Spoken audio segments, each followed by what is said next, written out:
Here's your host, Pat, the Designer. There's an opportunity for the Bears to add possibly to this team by subtracting some of the pieces on this team. I thought it was very interesting, and make sure you guys are liking the video. Make sure you guys had a notification bell hit as well so you get notified every single time we drop content or go live here on ESPN. I thought it was very interesting hearing from Ian Rappaport this weekend about the possibility of moving on from Mr. 30 million himself, who basically has been relegated to Velus Jones. I don't know what role he's in now. It's you're not a part of the team anymore. And the Bears have basically moved on from anything about Nate Davis being a part of this team. You could kind of tell it was trending that way early on.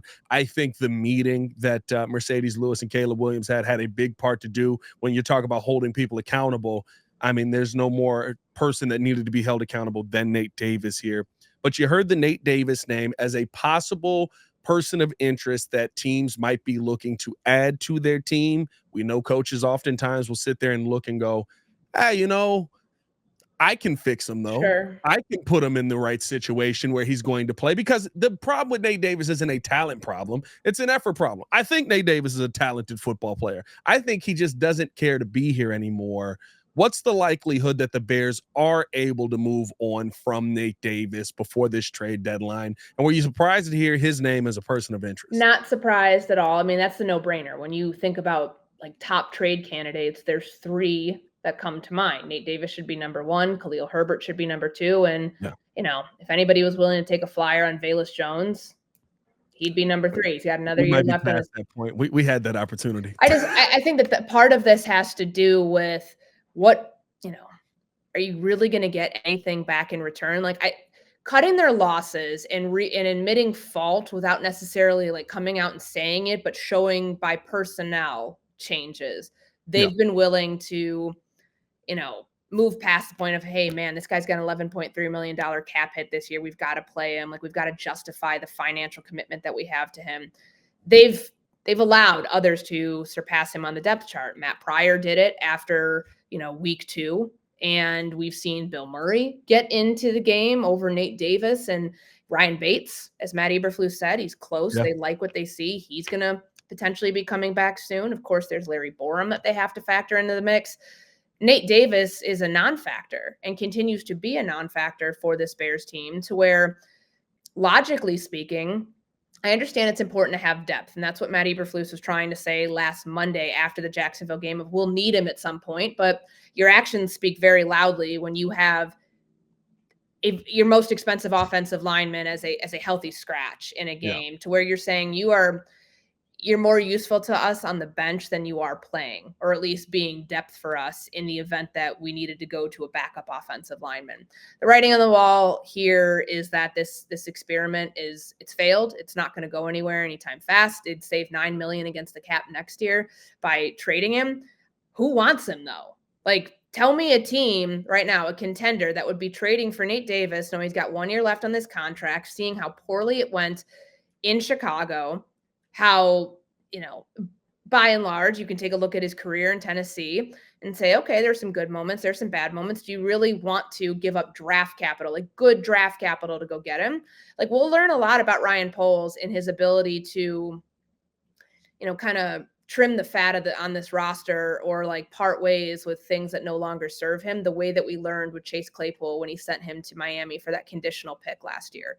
That was a wash your hands of the situation, realize that you took a swing on a guy that didn't work out, and move on.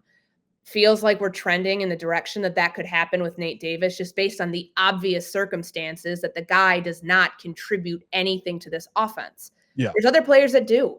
And when you talk about the main talking point offensively for the Bears going into week 6, it was the fact that the pocket's gotten deeper. Caleb Williams has been able to step up confidently and make throws from the pocket because his offensive line, especially the interior, wasn't failing him the way that it was the first couple of weeks. There were some road grader plays in there that you saw in the run game, especially in the second half when they were wearing Jacksonville down, that were the byproduct of a really good mentality up front.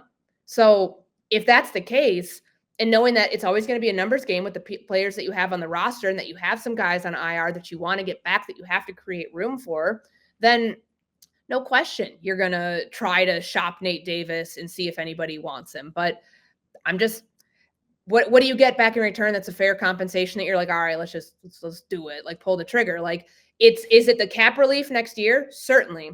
6th round pick could get that done this year, maybe a 7th. Yeah.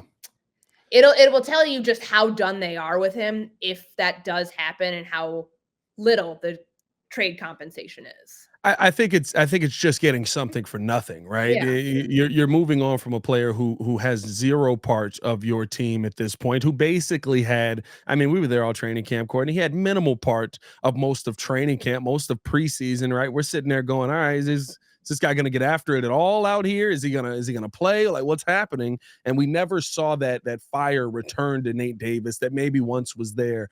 And I don't know if you're going to be able to ship him to a contender per se, but even if you're getting a 7th round pick, even if you're getting a 6th round pick, right, it's something for nothing, because every team in this NFL knows you're getting rid of him for nothing after this season is done. He will not be a part of this roster going into next season. They will definitely, like, because of the cap relief, right? So why not take what you can get now? I think about a team, right, like the Colts, who just lost Will Fries for the season to a broken right tibia. They're a team that's competing. Am I going to say they're a contender? Absolutely not. But do they want to keep competing? I don't think that they've waved the white flag yet. I think they're going out there every week and still trying to show something and win games. I think that they want to try and be competitive through the rest of the season. We've seen the Colts be a team fairly consistently that's like, make the playoffs by any means necessary, whether we win a Super Bowl or not. At least we made the playoffs. We've seen them do that with older quarterbacks going back a few years now. I see them as a potential trade partner for Nate Davis, because if you can replace a starting right guard with a guy who, in theory, talent-wise, is a starting right guard, I don't think that's a lose-lose situation for you, especially knowing that the Bears aren't in a position to dictate draft capital at all. Yeah, I mean, you're cutting your losses. And if there is a team that wants to, I guess, just like fill an injury void, if you're doing it more or less on a short-term basis because he has 1 year left on his contract, you're not bringing him in with the thought of having to extend him by any stretch.